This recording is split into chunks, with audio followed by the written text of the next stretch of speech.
कि हर इंसान को अपने कर्मों का फल मिलता है। अगर माता पिता के कर्मों का फल उनके बच्चों को भी मिलता है, अच्छा हो या बुरा। नहीं, जीव को अपना कर्म भोगना होता है, संयोग बनता है, पूरा जाल बिछता है। तुम्हारे ये कर्म तो तुमको ऐसा पिता मिलेगा, तुम्हारे ऐसे कर्म तो तुमको ऐसा पुत्र मिलेगा। वो कर्म का पूरा विधान मिलाया जाता है और पूरा परिवार बनता है उस जाल में। ये माँ है, ये बहन है, ये भाई है, ये पिता है, ये रिश्ता है, ये नाता है। जिसको जितना भोगना है उतना उसको दुख भोगना पड़ेगा।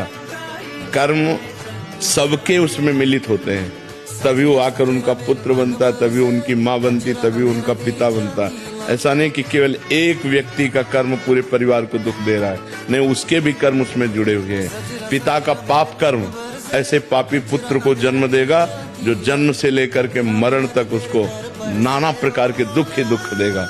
पिता का पुण्य कर्म ऐसे पुण्यात्मा पुत्र को जन्म देगा जिसको बचपन से देखते हुए जवानी तक, मरते समय तक हृदय शीतल रहेगा। सब कर्मों का जाल बिछा हुआ है उसी में। अब हम जा रहे हैं, हमारा कोई दुश्मन नहीं, लेकिन जरा सा धक्का लगा, जब है झगड़ा शुरू।